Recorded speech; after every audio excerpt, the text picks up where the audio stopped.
Friends, இன்றைய வீடியோவில் என்ன பார்க்க போகிறோம் அப்படின்னு பார்த்தோன்னா, தற்கால தமிழ்நாடு வரலாறு வெங்கடேசன் எழுதிய புக்கில் இருந்து தமிழ்நாட்டில் தென்னிந்திய கிளர்ச்சி அதை தான் பார்க்க போகிறோம். 1800 1801 இதில் நடந்த தமிழ்நாட்டில் நடந்த தென்னிந்திய கிளர்ச்சி. 1801 to 1801 கிளர்ச்சி தென்னிந்திய மக்கள் தீபகற்ப ஜம்பு தீபிபவை பிரிட்டிஷ் நுகத்தடியிலிருந்து விடுவிப்பதற்கான மாபெரும் முயற்சி அப்படின்னு சொன்னது யாரு அப்படின்னு பார்த்தீங்கன்னா கே ராஜையன். அப்ப நம்ம தீபகற்ப இந்தியான்னு சொல்றோம்ல, அந்த இந்தியாவை தான் எப்படி சொல்றாங்க இங்க ஜம்பு தீபிபவை அப்படின்னு சொல்றாங்க. ஓகேங்களா, சரிங்களா. இப்போ ஃபர்ஸ்ட் முதல் கட்ட முயற்சி ஆற்காடு நவாப் முகமது அலி ஆங்கில கிழக்கிந்திய கம்பெனியின் ஆதரவோடு மதுரை மற்றும் திருநெல்வேலி மாவட்டங்களில் தனது அதிகார ஆதிக்கத்தை விரிவுபடுத்த முற்பட்ட போது பாளையக்காரர்கள் கிளர்ச்சி செய்யறாங்க. அதாவது ஆற்காடு நவாப் முகமது அலி பிரிட்டிஷோட சேர்ந்து மதுரை மற்றும் திருநெல்வேலியில அவரோட அதிகாரத்தை ஆதிக்கம் செலுத்துறப்ப அங்க உள்ள பாளையக்காரர்கள் என்ன பண்றாங்க, கிளர்ச்சி பண்றாங்க. நெல் கட்டும் செவலை நெல் கட்டான் செவலாக்கிய புலித்தேவன், அதாவது வரி கட்டுற அந்த ஊரை நெல் கட்டான் செவலாக்கிய புலித்தேவன் 1715 to 1767 மேற்கு பாளையக்காரர்களை ஊக்குவித்து ஒருங்கிணைத்து போராட்ட கூட்டமைப்பு குடையின் கீழ் கொண்டு வந்த நவாப் ஆங்கில ஆதிக்கத்திற்கு எதிராக கிளர்ச்சி செய்து உயிர் தியாகம் செய்தார். அப்ப அந்த ஆற்காடு நவாபும் பிரிட்டிஷும் எதிர்த்து வந்ததை யாரு கிளர்ச்சி செஞ்சு உயிர் தியாகம் பண்ணாரு அப்படின்னு பார்த்தோன்னா இந்த பூலித்தேவன். 18ஆம் நூற்றாண்டு துவக்கத்தில் பாளைய சுதந்திரத்திற்காக போராடிய முதல் தமிழ் போராளி பூலித்தேவன். அதாவது 18ஆம் நூற்றாண்டோட ஸ்டார்டிங்ல. பூலித்தேவனுக்கு பின்பு பாஞ்சாலங்குறிச்சி பாளையக்காரர் வீரபாண்டிய கட்டபொம்மன் 1760 இருந்து 1799 கிழக்கு பாளையக்காரர்கள். அப்போ உங்களுக்கு என்ன ஞாபகம் வரணும்னா, பூலித்தேவன் என்ன பண்ணினாங்க, மேற்கு பாளையக்காரர்கள், கட்டபொம்மன் பார்த்தோம் அப்படின்னோம்னா கிழக்கு பாளையக்காரர்களை உற்சாகப்படுத்தினாரு. ஓகேங்களா, கிழக்கு பாளையக்காரர்களை உற்சாகப்படுத்தி ஒன்று சேர்த்து ஆங்கில ஆதிக்க எதிர்ப்பு கூட்டணி அமைத்து போராடியதால் தூக்கிலிடப்பட்டார். பூலித்தேவனும் கட்டபொம்மனும் நவாப் ஆங்கில ஆதிக்கத்தை எதிர்த்து கிளர்த்திருந்த முதல் போராட்டக்காரர்கள். நவாபையும் பிரிட்டிஷையும் எதிர்த்து கிளர்த்திருந்த முதல் போராட்டக்காரர்கள் யாரு, பூலித்தேவன், அதுக்கடுத்து கட்டபொம்மன். இவர்களது கிளர்ச்சிகளை இந்திய விடுதலை போராட்டத்தின் முதல் கட்ட கன்னி முயற்சி எனலாம். அடுத்த கட்ட முயற்சி வீரபாண்டிய கட்டபொம்மன் தூக்கிலிடப்பட்ட பின்னர். எப்ப தூக்கிலிடப்பட்டாங்க, 1799. அவரது வழக்கர போராளியான ஊமைத்துறை ஆங்கில ஆதிக்கத்திற்கு எதிரான போராட்டத்தை முன்கொண்டு சென்றார். அவர் இறந்ததுக்கு அப்புறம் ஊமைத்துறை தான் எல்லாம் பாத்துக்கிறாரு. திருநெல்வேலியில் மூடப்பட்ட பாளைய சுதந்திர போராட்ட நெருப்பு காட்டுத்தீ போன்று மதுரைக்கும் சிவகங்கைக்கும் பரவியது. சிவகங்கை மருது சகோதரர்களான வெள்ளை மருதுவும் சின்ன மருதுவும் ஊமைத்துறையை தங்களுடன், அந்த சிவகங்கை மருதுன்னா இந்த 2 பேர், வெள்ளை மருது சின்ன மருது, இவங்க ஊமைத்துறையோட தன்னை இணைத்து கொண்டு பிரிட்டிஷை எதிர்க்கலாம் அப்படிங்கிற மாதிரி சொல்லி தென்னிந்திய அளவை இவங்க எல்லாரும் சேர்ந்து விரிவுபடுத்துறாங்க. தமிழ்நாட்டை களமாக கொண்டு அவர்கள் ஆங்கில எதிர்ப்பு கிளர்ச்சியை அகல விரிவாக்கினர். இது எதை களமா வச்சிருக்காங்க, தமிழ்நாடு. காளையார் கோயிலை மையமாக கொண்டு இந்த போராளிகள் மருது பாண்டியர்களின் தலைமையில் ராமநாதபுரம், திண்டுக்கல், மலபார், கோயம்புத்தூர் பிராந்திய கூட்டமைப்புகள் இது எல்லாத்தையும் சேர்ந்து ஒரு கூட்டமைப்பா உருவாக்குறாங்க. காளையார் கோயில்ல தான் இந்த போர் நடைபெறணும் அப்படிங்கிற மாதிரி அவைகளை ஒன்று சேர்த்து தென்னிந்திய கூட்டிணைப்பாக விரிவுபடுத்தி தெளிவான குறிக்கோளுடன் திட்டமிட்ட ஆங்கில ஆதிக்கத்துக்கு எதிரான பரவலான வன்முறை கிளர்ச்சியை ஸ்டார்ட் பண்றாங்க. யாரு, அந்த மருது பிரதர்ஸ் 2 பேரும், அது இல்லாம ஊமைத்துறை. 1799 இருந்து 1801 வரை நீடித்த இந்த கிளர்ச்சியை பற்றி ஆழ்ந்த ஆராய்ச்சி செய்த பேராசிரியர் கே ராஜையன், இந்த போராட்டம் இந்திய ஆட்சியாளர்கள் பிரிட்டிஷ் ஏகாதிபத்தியத்திற்கு அடிபணிவதற்கு எதிரானது என்றும் பிரிட்டிஷ் மேலாதிக்கத்தை முடிவுக்கு கொண்டு வருவதற்காக மேற்கொள்ளப்பட்ட தீர்மானமான பரவலான வன்முறை கிளர்ச்சி என்றும் குறிப்பிட்டுள்ளார். ராஜையன் சொல்லியிருக்காரு. தென்னிந்திய கிளர்ச்சியை முதல் இந்திய விடுதலை போராட்டம் என்ற ஆவண ஆதாரங்களுடன் நிலைநாட்டியுள்ளார். அப்ப இந்த தென்னிந்திய கிளர்ச்சி தான் இந்திய விடுதலை போராட்டத்துக்கு இதுதான் ஃபர்ஸ்ட் அப்படின்னு சொல்லிட்டு ப்ரூஃபோட இவர் நிலைநாட்டியிருக்காரு. கிளர்ச்சிக்கான காரணங்கள் பார்க்கலாம். 19ஆம் நூற்றாண்டின் துவக்கத்திலேயே துவங்கப்பட்டது தான் இந்த தென்னிந்திய கிளர்ச்சி. அதாவது 1801 ஆரம்பிச்சிருப்பாங்க.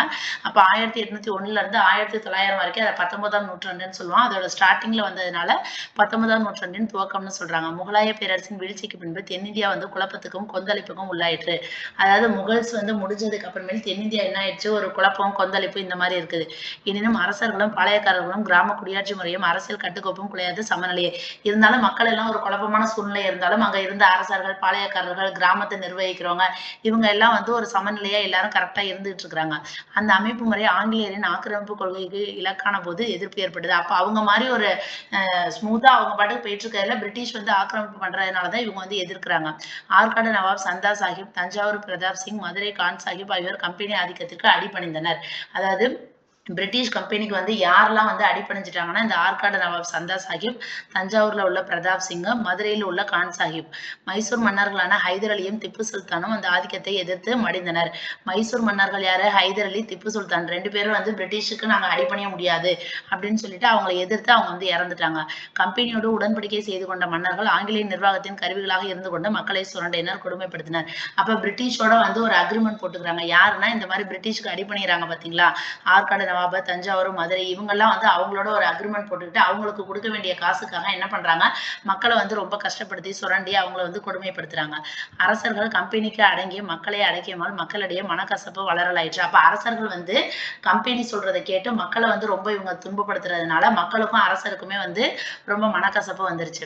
அரசர்களை அடக்கியதை போன்று கம்பெனியால் பாளையக்காரர்களை அடிபணிய வைக்க முடியல. எப்படி வந்து அரசர்கள் வந்து அடிபணிஞ்சிட்டாங்க, ஆனா பாளையக்காரர்கள் வந்து பிரிட்டிஷுக்கு அடிபணியல. கர்நாடகத்திலும் மலபாரிலும் தமிழகத்திலும் கம்பெனி பல்வேறு உத்திகளை கையாண்டு பலவீனப்படுத்திட்டு, எனினும் உறுதியான பாளையக்காரர்கள் ஒன்று சேர்ந்து கம்பெனி ஆட்சியை வந்து எதிர்க்க துணிறாங்க. அப்ப பிரிட்டிஷ் வந்து நிறைய என்னென்னமோ வழி பண்ணுது அவங்கள வந்து உடைக்கிறதுக்கு, அவங்க அடிப்பணி வைக்கிறதுக்கு. ஆனா இவங்க வந்து அதாவது பாளையக்காரர்கள் இவங்க என்ன பண்ணிட்டாங்கன்னா, இவங்க வந்து பிரிட்டிஷுக்கு வந்து அடிப்பணியை இவங்க வந்து மறுத்துட்டாங்க. கிராமங்களின் கேடயமாக இருந்த அவர்கள் தங்களது பாரம்பரிய உரிமைகளும் சலுகைகளும் பறிப்போவதை கொஞ்சமும் விரும்பவில்லை. வழி வழியாக இருந்து வந்த கிராம பணிகளை கம்பெனி நிர்வாகம் மேற்கொண்டதால் கிராம குடியாட்சி முறை நிலை குலைந்தது. அதாவது வழி வழியாக வந்து கிராம பணிகள் வந்து எல்லாம் அவங்களே எல்லாம் பார்த்துக்கிட்டாங்க. அதை இப்போ பிரிட்டிஷ் கம்பெனி நிர்வாகம் மேற்கொண்டதுனால அவங்க எல்லாம் என்னன்றாங்க, நிலை குலைகிறாங்க. கிராம மக்கள் பாளையங்களிலும் பணியாற்ற முடியவில்லை, கிராம நிர்வாகத்திலும் பங்கேற்க இயலவில்லை. பரம்பரை பழக்க வழக்கங்களை புனிதமாக கருதிய கிராம மக்கள் கம்பெனி கொண்டு வந்த மாற்றங்களால் ஏமாற்றம் அடைந்தனர். ஆல்ரெடி இவங்க ட்ரெடிஷ்னலா ஒன்று ஃபாலோ பண்ணிட்டு இருக்கிறது எல்லாமே இவங்க வந்து மாத்துறதுனால எல்லாருமே ரொம்ப ஏமாற்றம் அடைகிறாங்க. அரசியல் உரிமை பறிப்பையும் சுயாட்சி இழப்பையும் மக்கள் தலைவர்கள் எதிர்க்கிறாங்க. பிரான்சிலிருந்து மைசூருக்கு வந்த புரட்சியாளர்கள் தென்னிந்தியாவின் பல பகுதிகளுக்கு சென்று ஆங்கிலேயருக்கு எதிராக பிரச்சாரம் செய்யறாங்க. அதாவது பிரான்ஸ்ல இருந்து வராங்க புரட்சியாளர்கள் நிறைய பேர் வந்து வராங்க. எங்க வராங்க? மைசூருக்கு வந்துட்டு தென்னிந்தியாவில் பல பகுதியில் பிரிட்டிஷ் இந்த மாதிரிலாம் அவங்களை வந்து ஆக்கிரமிப்பு பண்றாங்க, இந்த மாதிரிலாம் பண்றாங்கன்னு சொல்லிட்டு பிரிட்டிஷுக்கு எதிராக நிறைய பிரச்சாரம் பண்றாங்க. யாரு? பிரான்ஸ்ல இருந்து வந்த புரட்சியாளர்கள். இவற்றின் கூட்டு விளைவாக தென்னிந்தியாவில் கிளர்ச்சி ஏற்படுவதற்கான அரசியல் சூழ்நிலை உருவாயிற்று. பொருளாதார காரணங்கள் என்னன்னு பார்த்தோன்னா, அரசியல் அடக்குமுறையை போன்ற பொருளாதார சுண்டலும் தென்னிந்திய கிளர்ச்சிக்கு ஒரு காரணமா இருக்குது. மக்கள் நலனை பேணுவதை விட கம்பெனி வந்து அதாவது மக்களுக்கு நல்லது பண்ணணுங்கிறத விட அது வந்து அதுக்கான காசை வந்து நல்லா பெருக்கிக்கணும் அப்படிங்கிறதுல தான் பிரிட்டிஷ் வந்து குறியா இருந்திருக்கான். வரிகளை வரமின்றி உயர்த்தியது. உதாரணமாக திண்டுக்கல்லில் திப்பு சுல்தான் வசூலித்ததற்கு மேலாக 5 விழுக்காட்டுக்கு அதிகமாக வரி வசூலிக்கப்பட்டுள்ளது. அதாவது மக்கள்கிட்ட வந்து நிறைய வரியை வந்து அதிகமா வசூலிக்கிறது. திண்டுக்கல்ல திப்பு சுல்தான் வந்து எவ்வளவு வரி விதிச்சாரோ அதை விட 5% வந்து அதிகமா வரி வசூலிக்கிறாங்களாம். கன்னட பகுதி, சூண்டா, சேலம், கோயம்புத்தூர், திருநெல்வேலி ஆகிய இடங்களில் 90 விழுக்காட்டுக்கு அதிகமாக வரி வசூல் செய்யப்பட்டது. தன்னிச்சைப்படி உயர்த்தப்பட்ட வரிகளால் விவசாயம், அதாவது அவன் பாட்டுக்கு இஷ்டத்துக்கு வரியை உயர்த்துறதுனால விவசாயிகள் ரொம்ப பாதிக்கப்படுறாங்க. அது மட்டுமல்ல, அவர்கள் அனுபவித்து வந்த பல சலுகைகளை வந்து பறிச்சுட்டாங்க. விவசாய நிலங்களுக்கு விதிக்கப்பட்ட தீர்வை மிகவும் அதிகமாக இருந்தது. பல நேரங்களில் விளைச்சலை விட தீர்வைங்கிறது வந்து வரி. அதாவது நமக்கு எவ்வளவு விளைச்சல், இப்போ ஒரு 1000 ரூபாய் நமக்கு விளைச்சல் வருதுன்னா வரி வந்து ஒரு 10 ரூபா கொடுக்குறாங்கன்னா ஒரு நியாயம். ஆனா இவங்க பிரிட்டிஷ் போடுறது எப்படி இருக்கான், ஒரு சில சமயங்கள்ல விளைச்சல் நம்ம கம்மியா இருக்கிறப்ப விளைச்சலை விட தீர்வை வந்து அதிகமா நம்ம கட்டுற மாதிரி இருக்குதான். இவற்றை எதிர்த்தோம் நிலங்களிலிருந்து வெளியேற்றப்படுறாங்க. பலர் வரியை கட்ட முடியாது அப்படின்னு, அதாவது இந்த மாதிரி எதிர்க்கிறாங்க அப்படின்னம்னா பிரிட்டிஷ் என்ன பண்ணுது, அவன் நிலத்துல இருந்தே அவனை வெளியேற்றுது. எவ்வளவு இது பாருங்க, அவனோடதான் சொந்த நிலம், யார் நிலம் கொடுக்குறாங்களோ அவனையே வந்து பிரிட்டிஷ் என்ன பண்றான், அவன் நிலத்துல இருந்து வெளியேற்றுறான். அப்படி இல்லைன்னா நிறைய பேர் வரியை கட்ட முடியாம அவங்களோட நிலங்களை விட்டு என்ன பண்றாங்க, அந்த கிராமத்தை விட்டு போயிடுறாங்க. நான் அந்த நிலத்துல வேலை செஞ்சாதானே நீ என்கிட்ட வரி கேட்ப, அந்த கிராமத்துல இருந்தா தானே வரி கேட்பா அப்படின்னு சொல்லிட்டு எல்லாம் வந்து கிராமத்தை விட்டே போறாங்களாம். வரிகள் கடுமையாகவும் கொடுமையாகவும் வசூலிக்கப்பட்டன. இடைத்தரகர்களும் வருவாய்த்துறை ஊழியர்களும் மக்களை கசக்கி பிழிந்து வரி வசூலிச்சிருக்கிறாங்க. நில தீர்வை நிர்ணயிப்பதற்காகவே மேற்கொள்ளப்பட்ட ஆய்வுகளும் விசாரணைகளும் மக்களிடையே அச்சத்தை அதிகரிக்க செய்தன.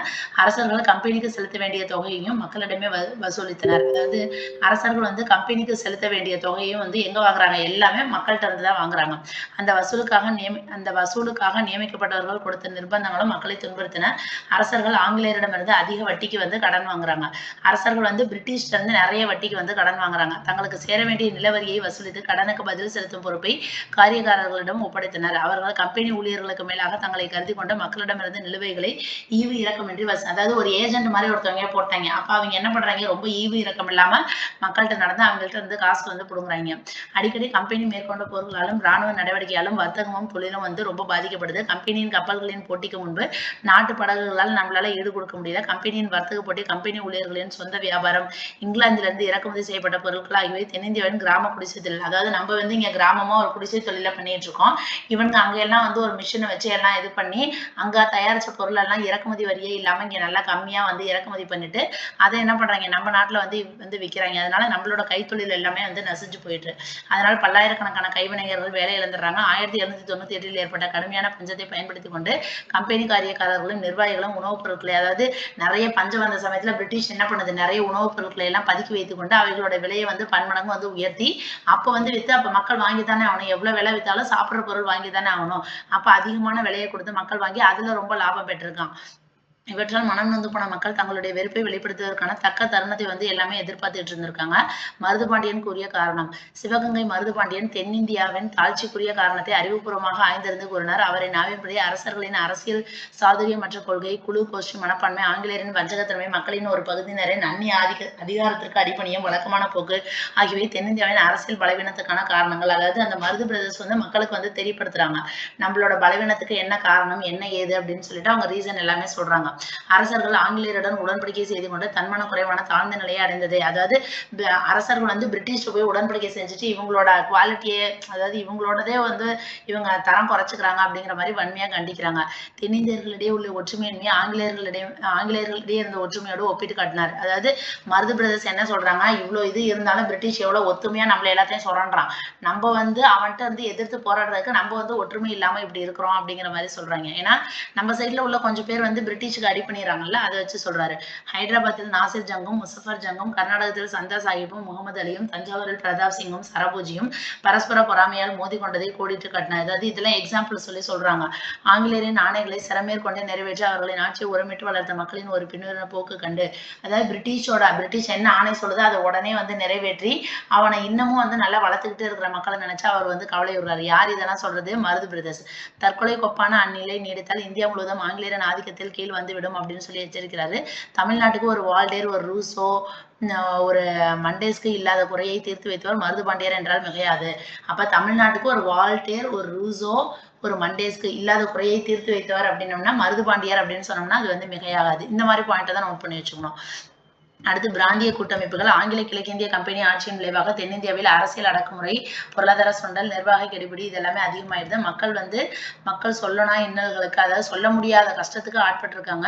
எதிர்ப்புணர்ச்சியை கிளர்ச்சிக்கு ஆணிவேர், ஆனால் வடிவமற்ற எதிர்ப்புணர்ச்சி வீண் முயற்சியாகும், விழுத கரைத்த நீராகும். எனவே மக்களின் எதிர்ப்புணர்ச்சிக்கு பாதிக்கப்பட்ட பாளையக்காரர்களும் மக்கள் தலைவர்களும் உரிய வடிவம் கொடுக்குறாங்க. அந்த வடிவம் முதலில் பிராந்திய கூட்டமைப்புகளாக உருவெடுத்தது. 1795 99 வரை ராமநாதபுரம், திருநெல்வேலி, திண்டுக்கல், மலபார், கோயம்புத்தூர் ஆகிய 4 பிராந்திய கூட்டமைப்புகள் ஏற்படுத்தப்படுது. அடுத்த ராமநாதபுரம் கூட்டமைப்பு. இந்த கூட்டமைப்பின் கர்த்தா சிவகங்கை வெள்ளை மருதுபாண்டியன். அதாவது ராமநாதபுரம் கூட்டமைப்புக்கு யார் மெயின்னு பார்த்தீங்கன்னா சிவகங்கையில உள்ள வெள்ளை மருதுபாண்டியன்.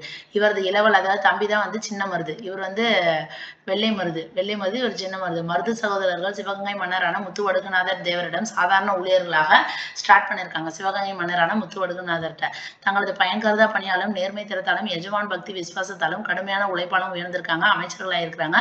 அரசரின் மறைவுக்கு பிறகு அரச குடும்பத்தை காத்த பெருமை வந்து இவர்களுக்கே உண்டு. சிவகங்கைக்கு அடுக்கடுக்காக வந்த சோதனைகள் வந்து இவர் வந்து சமாளிச்சிருக்காரு. ஆங்கிலேய ஆட்சியை அகற்ற பிற பாளையக்காரர்களோடு கூட்டு சேர வேண்டிய இன்றியமையாவே உணர்ந்தவர் தான் இந்த மருது பாண்டியன். மக்கள் ஒன்று சேர்ந்து அந்நிய ஆட்சிக்கு எதிராக போரிட வேண்டும் என்றார் அவர். பக்கத்து பாளையங்களுக்கு உளவாளிகளை அனுப்பி தன் முயற்சிக்கு ஆதரவு தின்னார். அதாவது பக்கத்து பாளையங்கள்ட்ட எல்லாம் வந்து எல்லாருமே ஒன்னா சேர்ந்தாதான் பிரிட்டிஷை எதிர்க்க முடியும் அப்படிங்கிறதுக்காக பக்கத்து பாளையங்களுக்கெல்லாம் தாங்கிட்ட வந்து உளவாளிகள் யாராச்சும் இருப்பாங்களோ அவங்களை அனுப்பி எல்லாத்தையும் ஒண்ணு சேர்க்கறதுக்கு இவர் வந்து ட்ரை பண்ணிட்டு இருக்காரு. ராமநாதபுரத்தின் பிரமுகர்களான மேலப்பன், சிங்கம் செட்டி, முத்துகற்பதேவர் ஆகியோர் மருதுபாண்டியன் முயற்சிக்கு ஆக்கமும் ஊக்கமும் அளித்தனர். அப்ப ராமநாதபுரத்துல உள்ள நிறைய பேர் வந்து இவருக்கு வந்து சப்போர்ட் பண்றாங்க. தஞ்சாவூர் ஞானமுத்துவும், சிவகிரி மாப்பிள்ளை வன்னியனும், மதுரை கல்லர்களும் மருதுபாண்டியன் அமைத்த ராமநாதபுரம் கூட்டமைப்புக்கு, அப்ப ராமநாதபுரம் கூட்டமைப்புக்கு நிறைய பேர் ஆதரவு தராங்க. மருதுபாண்டியனது தலைமையில் இந்த கூட்டமைப்பு வந்து என்ன ஆகுது, செயல்படுது. அடுத்து வந்து திருநெல்வேலி கூட்டமைப்பு. மருதுபாண்டியனால் ஊக்குவிக்கப்பட்டு நாகலாபுரம், மன்னர்கோட்டை, போவாளி, கோலார்பட்டி, சென்னால்குடி பாளையக்காரர்கள் சேர்ந்து உருவாக்கியதுதான் திருநெல்வேலி கூட்டமைப்பு. அப்ப ஃபர்ஸ்ட் ராமநாதபுரம் கூட்டமைப்பு பண்ணிட்டாங்க. அடுத்து மருதுபாண்டியனால் திருப்பி ஊக்குவிக்கிறாங்க. அது எதுன்னு பார்த்தோன்னா நாகலாபுரம், மன்னர்கோட்டை இந்த மாதிரி இதெல்லாம் வந்துச்சுன்னா அது திருநெல்வேலி. இந்த கூட்டமைப்பில் சேர்ந்து அதற்கு புது பொலிவையும் வலிமையும் கொடுத்தவர் வந்து பாஞ்சாலங்குறிச்சி பாளையக்காரரான வீரபாண்டிய கட்டபொம்மன். அப்ப திருநெல்வேலி கூட்டமைப்பினால யார் வந்துருவாரு, வீரபாண்டியன். மருதுபாண்டியனால் கவரப்பட்டு அவரோடு நெருங்கிய தொடர்பு கொண்டு அவரையே முன்மாதிரியாக கொண்டு செயல்பட்டார் கட்டபொம்மன். அவர் சாப்டூர், 7000 பண்ணை, காடல்குடி, குளத்தூர் பாளையக்காரர்களையும் கூட்டு சேர்த்து கொண்டு திருநெல்வேலி கூட்டமைப்பு. அப்ப கட்டபொம்மன் என்ன பண்றாரு, இன்னும் கொஞ்சம் நிறைய பேர்த்த சேர்த்து திருநெல்வேலி கூட்டமைப்பை இன்னும் பலப்படுத்துறாரு. செவத்தையா வீரபாண்டிய நாயக்கர், வீரபத்திர பிள்ளை ஆகியோரை அனுப்பி மதுரை கள்ளர்களின் ஆதரவையும் பெற்றார் அந்த பாஞ்சாலங்குறிச்சி பாளையக்காரர். இது இல்லாம இவர் என்ன பண்ணியிருக்காரு, செவத்தையா வீரபாண்டிய நாயக்கர் இந்த மாதிரி நிறைய பேர்த்தோட அவங்களோட ஆதரவை நிறைய இந்த கட்டபொம்மன் வந்து நிறைய பேர்த்த வந்து சேர்த்திருக்காரு. திருநெல்வேலி கூட்டமைப்புக்கு அவரே தலைமையேற்றார். ஆனால் தென்னிந்திய கிளர்ச்சியில் பங்கேற்கும் போது அவருக்கு கிட்டவில்லை. திருநெல்வேலி கூட்டமைப்புக்கு அவர் தான் தலைமை தங்குறாரு. ஆனால் தென்னிந்திய கிளர்ச்சி இருக்கிற சமயத்துல அவர் வந்து இல்லை. ஏன்னா அவர் வந்து இறந்திருப்பாரு. 1799 இறந்திருப்பாரு. தென்னிந்திய கிளர்ச்சி 1801 தான் ஆரம்பிக்குது. அப்ப கிளர்ச்சி துவங்குவதற்கு ஓராண்டுக்கு முன்னரே என்ன பண்ணிட்டாங்க, கட்டபொம்மன் வந்து ஆங்கிலேயரால் தூக்கிலிடப்பட்டார். இப்ப அடுத்து வந்து திண்டுக்கல் கூட்டமைப்பு. திண்டுக்கல் கூட்டமைப்பை உருவாக்கியவர் யாரு, கோபால நாயக்கர். விருப்பாட்சி பாளையக்காரரான கோபால நாயக்கர் வந்து ஒரு ராஜதந்திரி, போர்க்களங்கள் பல கண்டவர், திறமையான அமைப்பாளர், அந்நிய அடக்குமுறை ஆதிக்கத்திடமிருந்து விடுபட எண்ணியோருக்கு அவரது தலைமை கலங்கரை விளக்கம். திண்டுக்கல், மணப்பாறை, கள்ளர்நாடு, கோயம்புத்தூர், சேலம் ஆகிய இடங்களுக்கு தனது தூதுவர்களை அனுப்பி ஆதரவு தேடுறாரு கோபால நாயக்கர். மணப்பாறை லட்சுமி நாயக்கர், டெல்லியில் உள்ள யதுல் நாயக்கர். இதுதான் நமக்கு ஸ்கூல் புக்ல படிச்சிருப்போம். மணப்பாறை லட்சுமி நாயக்கர், டெல்லியில் உள்ள யதுல் நாயக்கர், இவங்களோட நெருங்கிய தொடர்பு இருக்காரு. யதுல் நாயக்கர் மூலம் மங்களம் பாளையக்காரரின் ஆதரவை பெறாரு. பிற பாளையக்காரர்களும் கோபால நாயக்கரின் முயற்சிக்கு ஊக்கமளிக்கிறாங்க. ராமநாதபுரம், திருநெல்வேலி, திண்டுக்கல், இப்ப இது எல்லாமே சேர்ந்து என்ன ஆயிடுச்சுன்னா கூட்டமைப்புகள் கூடும் கேந்திரமாக கள்ளர் நாடு திகழ்ந்தது. அப்ப மேல சொல்ல 3 கூட்டமைப்புகள், ராமநாதபுரம் கூட்டமைப்பு, திருநெல்வேலி கூட்டமைப்பு, திண்டுக்கல் கூட்டமைப்பு, இது எல்லாமே கூடுற இடமா என்ன வந்துருச்சு, கள்ளர் நாடு திகழ்ந்தது. அடுத்து மலபார், கோயம்புத்தூர் கூட்டமைப்பு. இந்த அமைப்பு ஏற்படுவதற்கு காரணமாக இருந்தவர் யாருன்னா கேரளவர்மா. மக்கள் செல்வாக்கு மிக பெற்றவர். பிற கூட்டமைப்புகள் உருவாகி கொண்டிருக்கையில் கம்பெனி படையோடு கடுமையாக போராடி கொண்டிருந்தவர். அதாவது மற்றவங்க எல்லாம் கூட்டமைப்பு உருவாக்கிட்டு இருக்கிற சமயத்துல பிரிட்டிஷ் கம்பெனி படையோட ரொம்ப சண்டை போட்டுக்கிட்டு போராடிட்டு இருந்தவர் யாரு, இந்த கேரளவர்மா. விவசாயிகளின் பக்கபலம் அவருக்கு எப்போதும் இருந்தது. கேரளவர்மா பிற பாளையக்காரர்களுக்கு அனுப்பிய ஓலைச்சுவடி கடிதங்கள் நல்ல பலனளித்திருக்கு. அவரின் ஆதரவு கிடைச்சிருக்குது. வயநாடு, கோட்டையாடு, குறும்பர நாடு, பரப்ப நாடு ஆகியவற்றின் தலைவர்களும், இருவி நாட்டு நம்பூதிர்களும், சமோரின் குடும்பத்தினரும், மலபார் மாப்பிள்ளைகளும் கேரளவர்மாவை வந்து ஆதரிச்சிருக்காங்க. ஆங்கிலேயர்களின் நோக்கும் போக்கும் பிடிக்காத கோயம்புத்தூர் கவுண்டர்களும், அப்ப பிரிட்டிஷோட நோக்கும் போக்கும் பிடிக்காத கோயம்புத்தூர் கவுண்டர்களும் என்ன பண்றாங்க, மலபாரோட கிளர்ச்சியோட சேர்ந்துடுறாங்க. மலபார், திண்டுக்கல் கூட்டமைப்புகள் கூடும் மையமாக விளங்கியது கோயம்புத்தூர். அப்ப மலபாரும் திண்டுக்கல் கூட்டமைப்பு இது ரெண்டும் சேர்ற இடம் வந்து எது, கோயம்புத்தூர். இதுக்கு முன்னாடி நம்ம பார்த்தா ராமநாதபுரம், திருநெல்வேலி, திண்டுக்கல், அது 3 சேர்ற இடம் வந்து கல்லர்னு சொன்னோம். இது வந்து மலபாரும் திண்டுக்கலும் சேர்ற இடம் வந்து கோயம்புத்தூர். அடுத்து தென்னிந்திய கூட்டமைப்பு. பிராந்திய கூட்டமைப்புகள் காலத்தின் கட்டாயத்தால் தன்னிச்சையாக தோன்றியது. இந்த அமைப்புகளின் இணைப்பு பாலமாக விளங்கியவர் யாரு, மருதுபாண்டியன். தென்னிந்திய கூட்டமைப்பு வந்து தன்னிச்சையா வந்து இதானுச்சுன்னு சொல்றாங்க. பிராந்திய கூட்டமைப்புகள் ஒவ்வொரு கூட்டமைப்பு வந்து சேர்ந்தது வந்து தன்னிச்சையாவே நடந்தது. இதுக்கு மெயினானவங்க யாரு, மருதுபாண்டியன். 4 கூட்டமைப்புகளும் பொதுவான குறிக்கோள் இருந்தது. இவை தென்னிந்தியாவின் பரந்த நிலப்பகுதியில் செயல்பட்டன. அவை தங்களது செல்வாக்கின், அதாவது 4 கூட்டமைப்புனா மேல நம்ம பார்த்தோம்ல, ராமநாதபுரம், திருநெல்வேலி, திண்டுக்கல், மலபார், இது எல்லாமே சொல்றாங்க. அதை தங்களது செல்வாக்கின் கீழ் வைத்திருந்தன. திண்டுக்கல், மலபார் கூட்டமைப்புகள் மைசூர் திப்பு சுல்தானுடன் உடன்பாடு கொண்டிருந்தன. ஆனால் 1799 திப்பு சுல்தான் வீழ்ச்சிக்கு பின்னர் பிராந்திய கூட்டமைப்புகள், ஆனா இந்த கூட்டமைப்பு வந்து 1799 வந்து திப்பு சுல்தான் வீழ்ச்சிக்கு அப்புறம் பிராந்திய கூட்டமைப்புகள் வந்து பலமடைந்து போயிருது. கேரளவர்மா கிளர்ச்சி பாதையில் நின்று விலகி கொண்டதால் மலபார், கோயம்புத்தூர் கூட்டமைப்பு கவிழ்ந்தது. அப்ப திப்பு சுல்தான் வீழ்ச்சிக்கு அப்புறம் கொஞ்சம் கொஞ்சமா இதாகுது. கேரளவர்மா என்ன பண்றாரு, அந்த மலபார், கோயம்புத்தூர் கூட்டமைப்புல இருந்து அவர் வந்து என்ன பண்றாரு, விலகுறதுனால அந்த கூட்டமைப்பு வந்து வழிவடைந்து போகுது. கட்டபொம்மன் கொல்லப்பட்டதால் திருநெல்வேலி கூட்டமைப்பு, அப்ப கட்டபொம்மன் இறந்ததுனால திருநெல்வேலி கூட்டமைப்பு அதுக்கு முன்னாடியே பலமடைந்து போயிடுச்சு. அத்தகைய நெருக்கடியான நேரத்தில் மருதுபாண்டியன் முனைப்புடன் முனைந்து சீர்குலைந்து போய் கொண்டிருந்த கூட்டமைப்பு முறையை வந்து காப்பாற்றியிருக்காரு. காப்பாற்றியது மட்டுமல்லாமல் அதை இன்னும் விரிவுபடுத்தி தென்னிந்திய கூட்டமைப்பாக மாத்திருக்காரு. கன்னட மராத்திய பகுதி தலைவரான துண்டாஜி வாக்கோடு கூட்டு சேர்ந்து அந்த கூட்டு இணைப்பை உருவாக்கினார். அப்ப கன்னட மராத்திய பகுதி தலைவரான யாரு, துண்டாஜி வாக்கோடு, அதோட சேர்ந்து என்ன பண்றாரு, திருப்பி வந்து ஒரு இணைப்பை வந்து உருவாக்குறாரு. வேலூர் கோட்டையில் சிறைப்பட்டிருந்த திப்பு சுல்தானின் மூத்த மகன் வந்து பதே ஹைதர் மைசூர் கிளர்ச்சிக்காரர்களுடன் ரகசிய தொடர்பு கொண்டு அவர்களை தென்னிந்திய கூட்டமைப்பில் சேருமாறு ஊக்குவப்படுத்தினார். அப்ப வேலூர் கோட்டையில் வந்து சிறை வைக்கப்பட்டவங்க யாரு, திப்பு சுல்தானோட மூத்த மகன் வந்து பதே ஹைதர். அவர் வந்து என்ன சொல்றாங்க, மைசூர் கிளர்ச்சிக்காரர்களுடன் யாருக்கும் தெரியாம தொடர்பு கொண்டு நீங்க போய் தென்னிந்திய கூட்டமைப்புல வந்து சேருங்க, ஏன்னா நான் இங்க ஜெயில மாட்டிட்டு இருக்கேன் அப்படிங்கிற மாதிரி சொல்லியிருக்காங்க. மலபார், கன்னட, பெல்நாட்டு மக்களும் இந்த புதிய முயற்சிக்கு ஆதரவு அளிச்சிருக்காங்க. கேரளவர்மா வந்து மீண்டும் மலபார் கிளர்ச்சிக்காரர்களின் தலைவரானார். கேரளவர்மா திருப்பி, அதாவது நடுப்புற போனவர் திருப்பி வராரு. மருதுபாண்டியனும் துண்டாஜி வாக்கும் தென்னிந்திய கூட்டமைப்பின் முன்னணி தலைவர்களாக திகழ்ந்திருக்கிறாங்க. கோபால நாயக்கர், கான்யே ஜகான், கேரளவர்மா, கிருஷ்ணப்ப நாயகர் ஆகியோர் 2ஆம் வரிசை தலைவர்களாக இருந்திருக்காங்க. அப்போ முன்னணி தலைவர்கள் யாருன்னா மருதுபாண்டியனும் துண்டாஜி வாக்கும். ஏன்னா எல்லாருமே போனதுக்கு அப்புறம் துண்டாஜி வாக்கு தான் இருந்து தென்னிந்திய கூட்டமைப்போட முன்னணி தலைவர்களா இருந்திருக்காங்க. அதுக்கு அடுத்த வரிசையில யார் இருக்காங்க, கோபால நாயக்கர், கான்யே ஜகான், கேரளவர்மா, கிருஷ்ணப்ப நாயக்கர், இவங்களாம் 2ஆம் வரிசை தலைவர்கள். மக்களின் பக்கபலத்தோட தென்னிந்திய கூட்டமைப்பு ஆங்கிலேய ஆதிக்கத்துக்கு எதிராக திட்டமிட்டு செயல்பட தொடங்கியது.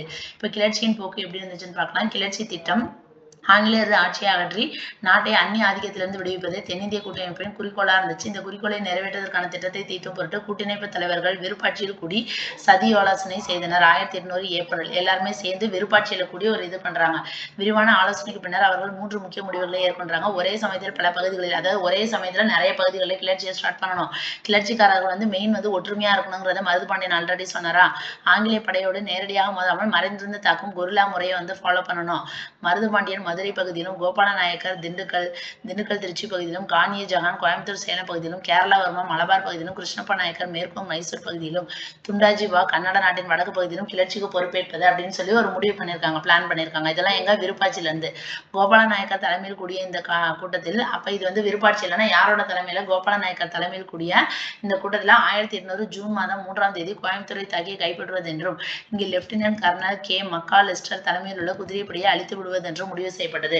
இது இல்லாம இவங்க என்ன சொல்லியிருக்காங்க, 1800 ஜூன் 3 கோயம்புத்தூர், ஏன்னா கோயம்புத்தூர்ல தான் பிரிட்டிஷ்லாம் இருப்பாங்க, அதை தாக்கி அதை கைப்பற்றணும். அங்க லெப்டினன்ட் கர்னல் கே மக்காலிஸ்டர் அவரோட தலைமையில் ஒரு குதிரைப்படை இருக்கு, அதை அழிச்சிடணும் அப்படிங்கறதும் முடிவு பண்ணியிருக்காங்க. இது மாதிரி தெளிவான நல்லா பக்காவா பிளான் போட்டாச்சு. கிளர்ச்சிக்கான தேதியும் பிக்ஸ் பண்ணிட்டாங்க, 1800 ஜூன் 3ஆம் தேதி.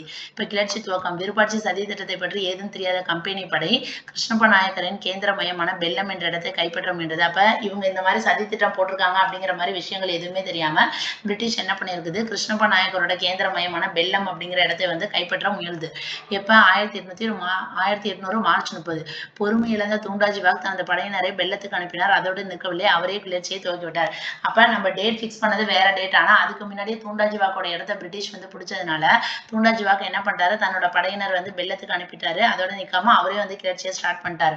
அவரோட அவரது சகாக்களும் கிளர்ச்சியில ஈடுபடுறாங்க. கிளர்ச்சி திட்டமிட்டதற்கு 2 மாதங்களுக்கு முன்பாக, அதாவது இது மார்ச் 30, இவங்க பிளான் போட்டது எப்ப, ஏப்ரல் மே ஜூன் தான். அப்ப மார்ச் 30னா ஏப்ரல் மாசம்னு வச்சுக்கோங்க. ஏப்ரல் மே ஜூன் 3 தான் இவங்க டேட் பிக்ஸ் பண்ணுது. அப்ப டேட் பிக்ஸ் பண்ண ஒரு 2 மாசத்துக்கு முன்னாடியே இதை ஆரம்பிச்சிட்டாங்க. மே மாத துவக்கத்தில் கிளர்ச்சிக்காரர்கள் கோயம்புத்தூர் நெருங்குறாங்க. நாசிரங்காவின் தலைமையில் கோயம்புத்தூர் வாசிகள் கிளர்ச்சிக்காரர்களுக்கு உற்சாக வரவேற்பு அளிக்கிறாங்க. அதே கோயம்புத்தூர் தாசில்தார் ராணுவத்தை உஷார்படுத்துறாரு. இந்த மாதிரிலாம் இவங்க வராங்கன்னு தெரிஞ்சுன்னா ராணுவத்தை உஷார்படுத்துறாங்க. கிளர்ச்சிக்காரர்கள் கோயம்புத்தூரை தாக்கும் முன்பே தாக்கப்பட்டு தோற்கடிக்கப்பட்டனர். அப்ப முன்னாடியே அவங்களுக்கு தெரிஞ்சதுனால என்ன ஆயிடுச்சு, அவங்க வர்றதுக்கு முன்னாடியே ராணுவத்தை அனுப்பி அவங்க எல்லாத்தையும் தோற்கடிக்க வச்சுட்டாங்க. கிளர்ச்சி துவங்க முன்னரே முறியடிக்கப்பட்டு விட்டது. கிளர்ச்சி தலைவர்களில் பலர் கொல்லப்பட்டனர், பலர் சிறையில் அடைக்கப்பட்டனர், எஞ்சியோர் தப்பி சென்றனர். அப்ப ஒரு பக்கவா பிளான் போட்டு அந்த டேட்ல ஆரம்பிக்காம அதுக்கு முன்னாடியே ஆரம்பிச்சு எந்த டேட் பிக்ஸ் பண்ணாங்களோ அந்த டேட் வர்றதுக்கு முன்னாடியே எல்லாருமே இறந்துட்டாங்க, எல்லாமே இதாயிடுச்சு.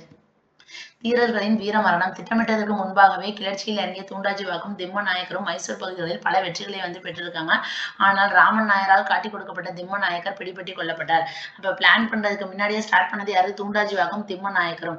அப்படி ஸ்டார்ட் பண்ணால அவங்க மைசூர்ல நிறைய பகுதிகளை வெற்றி அடைஞ்சிட்டாங்க. ஆனா ராமன் நாயரால் காட்டி கொடுக்கப்பட்டவர் யாரு, திம்ம நாயக்கர். அதனால பிரிட்டிஷ் அவங்களை கொன்னுட்டாங்க. கொனகல் என்ற இடத்தில் கர்னல் வெல்லஸ்லியிடம் தோல்வியுற்று வீரமரணம் அடைந்தார் தூண்டாஜிவாக். அப்ப அந்த 2 பேர் ஆரம்பிச்சதுல திம்ம நாயக்கர் யார் போட்டு கொடுத்துட்டார், ராமநாயக்கர் போட்டு கொடுத்து அவர் இறந்துட்டாரு. அப்புறம் துண்டாஜிவாக் கர்னல் வெல்லஸ்லி கொண்டுட்டாரு. மலபாரில் கேரளவர்மா கிராமவாசிகள் மாப்பிள்ளைகள் ஆகியோரது துணை கொண்டு ஆங்கிலேயரை ஆட்டிப்படுத்தினர். எனினும் அவரது நெருங்கிய நண்பர்களான ஏமன் நாயர், சட்டு நாயர் ஆகியோரால் காட்டி கொடுக்கப்பட்டு கேரளவர்மா, அப்ப கேரளவர்மா அவரை போட்டு கொடுத்தவர் யாரு, ஏமன் நாயர், சட்டு நாயர். பல கிளர்ச்சிக்காரர்கள் பலியாயிட்டாங்க. தப்பி சென்ற கேரளவர்மா கிளர்ச்சிக்காரராகவே இருந்து 1805 நவம்பர் 30ஆம் தேதி தப்பிச்சு போயிருந்திருக்காரு. அப்படியே இருந்து 1805 நவம்பர் 30 இறந்துட்டாரு. அடுத்து பாஞ்சாலங்குறிச்சி போர்கள். 200 கிளர்ச்சிக்காரர்கள் திருச்செந்தூர் செல்லும் பக்தர்கள் போன்று வேடமிட்டு சென்று பாளையங்கோட்டையில் சிறைப்பட்டிருந்த செவத்தையா, ஊமைத்துறை உள்ளிட்ட பலரை விடுவிக்கிறாங்க. அதாவது 200 கிளர்ச்சிக்காரர்கள் திருச்செந்தூர் செல்லும் பக்தர்கள் போலவே வேடமிட்டு என்ன பண்றாங்க, பாளையங்கோட்டையில ஜெயில வச்சிருக்காங்க. யாரு, செவத்தையாவை, ஊமைத்துறை, அவங்களை விடுவிக்கிறாங்க. அவர்கள் மலைநாடு மலை வழியாக பாஞ்சாலங்குறிச்சி அடைகிறாங்க. பாஞ்சாலங்குறிச்சி கோட்டை புதிதாக கட்டப்பட்டது. மருதுபாண்டியன் அனுப்பிய 30,000 கிளர்ச்சிக்காரர்கள் அவர்களுடன் சேர்ந்து கொள்றாங்க. மறவர்களும் பறவர்களும் நாடார்களும் தோட்டியங்களும் அவர்களுக்கு கை கொடுக்குறாங்க. ஊமைத்துறையின் தலைமையில் கிளர்ச்சிக்காரர்கள், இப்போ ஊமைத்துறை தான் ரிலீஸ் ஆயிட்டாங்கல்ல, இவங்களோட தலைமையில கிளர்ச்சிக்காரர்கள் செயல்படுறாங்க. பாஞ்சாலங்குறிச்சிக்கும் ஸ்ரீவைகுண்டம் ஆழ்வார் திருநகரிக்கும் இடைப்பட்ட பகுதிகளை அவர்கள் ஆங்கிலேயரிடமிருந்து கைப்பற்றினர். பாஞ்சாலங்குறிச்சிக்கும் ஸ்ரீவைகுண்டம் ஆழ்வார் திருநகரிக்கும் இடைப்பட்ட பகுதிகளை பிரிட்டிஷ் ஆக்கிரமிப்பு பண்ணதெல்லாம் யாரு, இவங்க ஊமைத்துறை இவங்கெல்லாம் கைப்பற்றுறாங்க. வலிமை மிக்க கோமேரி கோட்டை கிளர்ச்சிக்காரர்கள் கைவசமாயிற்று. மேலப்பன் பல இடங்களை மீட்டார். சிவகங்கையிலிருந்து வந்த கிளர்ச்சிக்காரர்கள் நெட்டூரால் கம்பெனி படையை சிதறடித்தனர். எனினும் மெக்காலேவும் கர்னல் அக்னுவும் பாஞ்சாலங்குறிச்சி கோட்டையை முற்றுகையிட்டனர். இவ்வளவு இது இருந்தாலும் அகைன் வந்து பாஞ்சாலங்குறிச்சி கோட்டையை யார் முற்றுகையிடுறது? காலின் மெக்காலேவும் கர்னல் அக்னுவும். இரண்டாவது பாஞ்சாலங்குறிச்சி போரில் அந்த கோட்டை வந்து விழுந்தது. 1050 கிளர்ச்சிக்காரர்கள் உயிரிழந்துடுறாங்க, பலர் பிடிபட்டு கொல்லப்பட்டனர். எஞ்சிய கிளர்ச்சிக்காரர்கள் சிவகங்கைக்கும் ராமநாதபுரத்துக்கும் தப்பி செல்றாங்க. காயமுற்ற ஊமைத்துறை கிராமத்து கிளவி ஒருத்தியால் காப்பாற்றப்பட்டு மருதுபாண்டியனின் ஆதரவுடனும் அரவணைப்புடனும் சிறு வயல்ல போய் தங்குறாரு. அடுத்து காளையார் கோயில் கிளர்ச்சி. பாஞ்சாலங்குறிச்சியின் வீழ்ச்சிக்கு பின்னர் சிவகங்கை காளையார் கோயில் காடு கிளர்ச்சி மையமாற்று. அப்ப பாஞ்சாலங்குறிச்சி வீழ்ச்சி அடைஞ்சதுக்கு அப்புறமேலு சிவகங்கை காளையார் கோயில் காடு தான் வந்து கிளர்ச்சி மையமாயிற்று. திருப்பத்தூர், நட்டம், திரும்பேலூர், மேலூர், வெரப்பூர் ஆகிய இடங்களில் கம்பெனி படை கடும் தாக்குதலுக்கு இலக்காயிற்று. பொம்மநாயக்கர் வெரப்பூரில் இருந்து கம்பெனி படையினரை வந்து விரட்டினாங்க. ஊமைத்துறை வந்து பழைய நாட்டை வந்து விடுவித்தார். கள்ளர்கள் மதுரையின் மேற்கு பகுதியை விடுவித்தனர். காளையார் கோயில் கிளர்ச்சிக்காரர்கள் வசமாயிற்று. இப்ப தஞ்சையில வந்து கிளர்ச்சி ஏற்படுது. கிளர்ச்சி வந்து ராமநாதபுரத்திலிருந்து தஞ்சாவூருக்கு பரவுது. செவத்த தம்பியின் தலைமையில் தஞ்சை மக்கள் வந்து கிளர்த்தெழுறாங்க. புதுக்கோட்டை சுபா விடுவிக்கப்பட்டது. அறந்தாங்கியிலும் அரியக்குடியிலும் பாசறைகள் அமைக்கப்பட்டன. மாங்குடி கைப்பற்றப்பட்டது. கிளர்ச்சிக்காரர்கள் நாகூர் கடற்கரை வழியாக சென்று சீர்காழி, உடையார்பாளையம், அரியலூர் ஆகிய இடங்களில் நிலை கொள்றாங்க. அந்த பகுதிகளிலிருந்து வருவாய்த்துறை ஊழியர்கள் விரட்டப்படுறாங்க. கும்பகோணம் ஆட்சித்தலைவர் ஹாரிஸ் உயிருக்கு பயந்து தப்பி செல்றாரு. கூட்டிணைப்பு படையினர் கொள்ளிடத்தை அடைந்து அதன் வடகரையை கைப்பற்றினாங்க. அடுத்து திருச்சி பிரகடனம். தென்னிந்திய கூட்டிணைப்பு படையினர் வெற்றி வாகை சூடிக்கொண்டிருந்த சமயத்தில் தான் மருதுபாண்டியன் தனது வரலாற்று முக்கியத்துவம் மிக்க திருச்சி பிரகடனத்தை வந்து வெளியிடுறாரு. அந்த பிரகடனம் திருச்சி கோட்டையின் நுழைவாய் சுற்றிலும் ஸ்ரீரங்கம் பெரிய கோயில் சுற்றிலும் ஒட்டப்பட்டிருந்தது. ஜாதி, சமய, இன வேறுபாடின்றி இந்தியாவில் உள்ள அனைத்து மக்களுக்கும் அறைகோல் விடுத்தது அந்த பிரகடனம். அது மக்களுக்கு வந்து தன்னம்பிக்கை அளிச்சிருக்குது. அவர்களின் ஆதரவை கூறியது. தேசிய உணர்வை பிரதிபலித்தது. அகில இந்திய கண்ணோட்டத்தில் அமைந்திருந்தது. அதில் எண்ணங்களும் விவரங்களும் இளையோடிருந்தன. மன்னனின் மைந்தர்களிடையே காழ்ப்புணர்ச்சியும் பரஸ்பர பொறாமையும் விரோத மனப்பான்மையும் நீடித்ததால் இந்தியா முழுவதும் ஆங்கிலேயர் ஆட்சிக்கு எளிதில் இரையாகி விடுவோம் என்று அந்த பிரகடனம் எச்சரித்தது. அதாவது இவர் வந்து அந்த திருச்சிராப்பள்ளி பிரகடனத்துல நிறைய எழுதியிருக்காரு. கம்பெனியுடன் கூட்டு சேர்ந்தமைக்காக முகமது அலியையும் கர்நாடக நவாபையும் அது கண்டித்தது. பொதுமக்களின் அலட்சிய மனப்பான்மையை கண்டித்தது. ஆங்கிலேயரின் வஞ்சகத்தையும் ஆணவத்தையும் சாடியது. திருச்சி பிரகடனம் அன்றைய யதார்த்த நிலையை அப்படியே படம் பிடித்து காட்டிற்று. மருதுபாண்டியனின் அரசியல் தீர்க்க தரிசனத்தின் சின்னமே வந்து திருச்சி பிரகடனம். இப்ப கிளர்ச்சி வந்து எப்படி வீழ்ச்சி அடைஞ்சிச்சுன்னா, கிளர்ச்சியை முறியடிக்க லெப்டினன்ட் கர்னல் அக்னியோ ஒரு மும்முனை தாக்குதல் திட்டத்தை வந்து வகுக்கிறாரு. இதன்படி தென்கிழக்கே திருநெல்வேலியிலிருந்தும், வடமேற்கே திண்டுக்கல்லிலிருந்தும், வடகிழக்கே தஞ்சாவூரிலிருந்தும் கிளர்ச்சி கேந்திரங்களை தாக்க. அப்ப அதாவது மும்முனை தாக்குதல் 3 இடத்துல தாக்குதல் பண்றாங்க. தென்கிழக்குல திருநெல்வேலி, வடமேற்குல திண்டுக்கல், வடகிழக்குல தஞ்சாவூர். 1201 மே 28 அன்று அக்னு நாகலாபுரம் சென்று பின்னர் பரமக்குடியை வந்து கைப்பற்றினார். அக்னு வந்து நாகலாபுரம் போயிட்டு அதுக்கப்புறம் பரமக்குடியை கைப்பற்றாரு. அதன் பின் திருப்பத்தூர் அவர் வசமாயிற்று. இதற்கிடையே தஞ்சாவூரில் அறந்தாங்கி, அடியார்குடி ஆகிய இடங்களில் நடந்த போர்களில் கிளர்ச்சிக்காரர்கள் தோற்கடிக்கப்படுறாங்க. அக்னுவோடு கர்னல் இன்னசம் சேர்ந்து கொண்டார். அவர்களது கூட்டுப்படை ஒக்கூர் வழியாக சென்று மருதுபாண்டியனின் கிளர்ச்சி மையமான சிறுவயலை வந்து அடைஞ்சிடறாங்க. கிளர்ச்சிக்காரர்கள் காளையார் கோயில் காட்டுக்குள் சென்று விட்டதால் சிறுவயல் வந்து எளிதில் விழுந்தது. ஏற்கனவே கிளர்ச்சிக்காரர்கள் எல்லாமே எங்க இருக்கிறாங்க?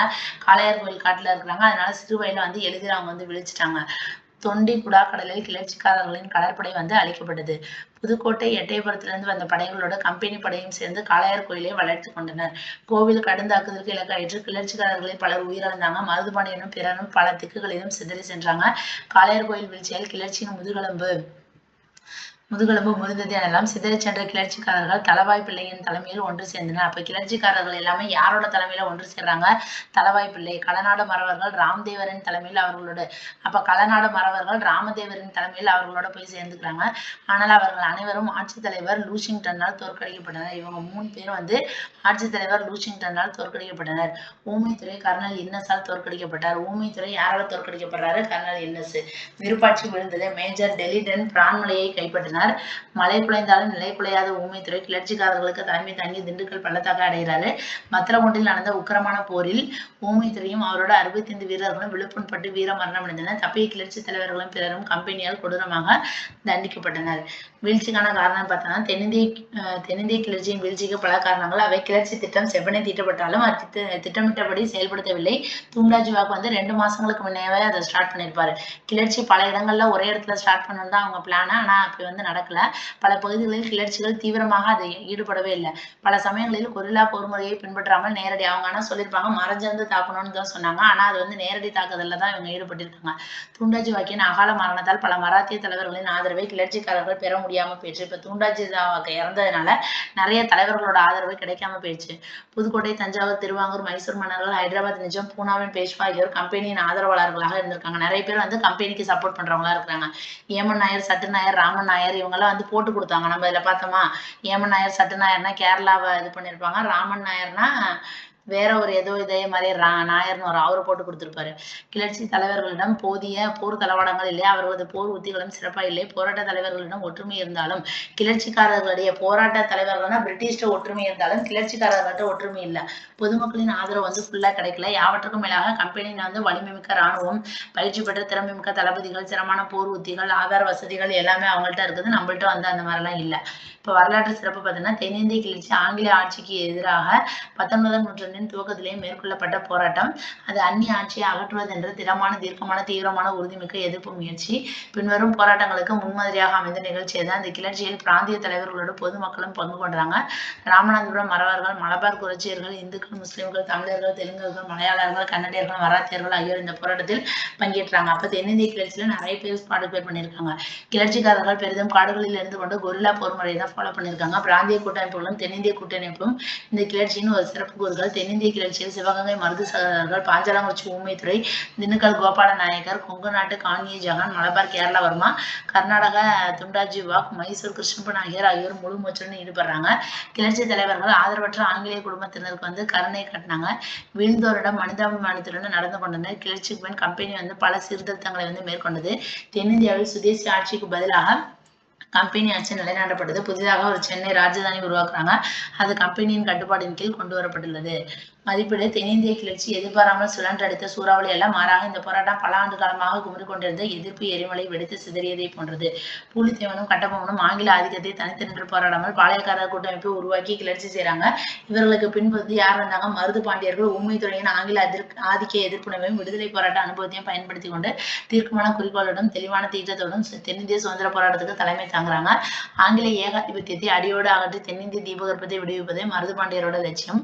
ஆங்கில ஆதிபத்திய ஆதிக்கத்தை அகற்றினால்தான் மக்கள் கண்ணீர் சிந்தாமல் மகிழ்ச்சியுடன் இருப்பர் என்று மருதுபாண்டியன் வெளியிட்ட சுதந்திர பிரகடனம் தெளிவாக அறிவித்தது. இந்த பிரகடனம் இந்தியாவில் முதல் முறையாக ஆங்கில ஆதிக்கத்துக்கு எதிராக பகிரங்கமாக வெளியிடப்பட்ட பொது ஆவண பிரகடனம். இந்த அறிவிப்பை ஜெர்மனியின் சமய கிளர்ச்சிக்காரர் மார்ட்டின் லூதர் 1517 அக்டோபர் 21 விட்டன்பர்க் தேவாலயத்தில் வெளியிடப்பட்ட 95 விளக்க வாசகங்களுக்கு இணையானது. அதாவது இங்க வந்து மருது சகோதரர்கள் வந்து வெளியிட்ட அந்த திருச்சி பேரறிக்கை வந்து எதுக்கு ஈக்குவலானதுன்னு சொல்லியிருக்காங்கன்னா, ஜெர்மனியில உள்ள சமய கிளர்ச்சிக்காரர் மார்ட்டின் லூதர் அவர் எப்போ ஒரு அறிக்கையை வெளியிட்டிருக்காரு அப்படின்னு பார்த்தோன்னா 1517 அக்டோபர் 21 விட்டன்பர்க் தேவாலயத்துல 95 விளக்க வாசகங்கள் 95 தீசஸ் அப்படிங்கறத ஒண்ணு அமைச்சிருக்காரு. அதுவும் இதுவும் ஈக்குவலா இருக்கு அப்படிங்கிற மாதிரி சொல்றாங்க. தெற்கே நாங்குநேரிலிருந்து வடக்கே ஷோலாப்பூர் வரை வந்து பரவி இருந்துச்சு.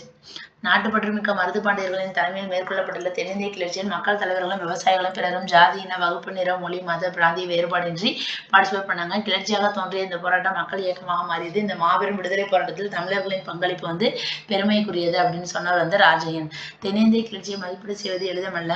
ஒரு பக்கம் வந்து இந்த கிளர்ச்சி முதல் இந்திய விடுதலை போர் என்று வர்ணிக்கப்படுகிறது. மறுபக்கம் இந்த பாளையக்காரர்களின் தன்னல தற்காப்பு போர் என்று ஒதுக்கப்படுகிறது.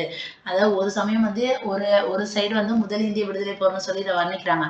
இன்னொரு சைடு இதை என்ன சொல்றாங்கன்னா, ஜஸ்ட் பாளையக்காரர்களை காப்பாத்திக்கிறதுக்கான இவங்க வந்து தன்னல தற்காப்பு போர் அப்படின்னு சொல்லி ஒதுக்குறாங்க. சுதந்திரமாக செயல்பட்டு வந்த பாளையக்காரர்கள் மக்கள் உரிமைகளை மதித்து மக்கள் நலனை பேணி நாட்டின் சுதந்திரத்திற்கு உழைத்தவர்கள் என்று கூற இயலாது. இவர்களுடைய நிலமானிய உரிமைகளும் செல்வாக்கும் சலுகைகளும் பறிபோய்விடும் என்ற நெருக்கடி நிலை ஏற்பட்ட போது ஆங்கில ஆதிக்கத்தை எதிர்க்க துணிந்தனர், கிளர்ச்சி செய்தனர் அப்படிலாம் சொல்றாங்க. இவங்க வந்து மக்களுக்காக ஒன்றும் டைரக்டா இது பண்ணல, இவங்களோட உரிமைகள் பறிபோகுதுங்கிறதுக்காக தான் இது பண்றாங்க. அவர்கள் தேசிய உணர்வோடு அகில இந்திய கண்ணோட்டத்துடன் போராடவில்லை. மருதுபாண்டியனின் திருச்சி பிரகடனம் டில்லியில வந்து எதிரொலிக்கல. எனவே தென்னிந்திய கிளர்ச்சியை முதல் விடுதலை போர் என்றோ அல்லது இந்திய விடுதலை போராட்டத்தின் துவக்கம் என்றோ கூறக்கூடாது அப்படின்னு சொல்லி சொல்றாங்க. அதே சமயம் இந்த கிளர்ச்சியை வெறும் பாளையக்காரர்களின் தற்காப்பு போர் அப்படின்னு சொல்லி புறக்கணிக்கவும் முடியாது. தெளிவான இலக்கு, தீர்க்கமான திட்டம், விரிவான கூட்டமைப்பு, அந்நிய ஆட்சி அகற்றுவதில் காட்டிய தீவிரம் ஆகியவற்றை கொண்டு பார்க்கும்போது தமிழ்நாட்டில் துவங்கிய தென்னிந்திய கிளர்ச்சி ஆங்கில ஆட்சிக்கு எதிராக துவக்கப்பட்ட முதல் பெரிய பரவலான வலிமை மிக்க வன்முறை போராட்டம் என்பதில் ஐயமில்லை. அவ்வளோதான், இது முடிஞ்சிருச்சு தென்னிந்திய கிளர்ச்சி. அதுக்கடுத்து வந்து வேலூர் கிளர்ச்சி. அடுத்த வீடியோவில் பார்க்கலாம். தேங்க்யூ.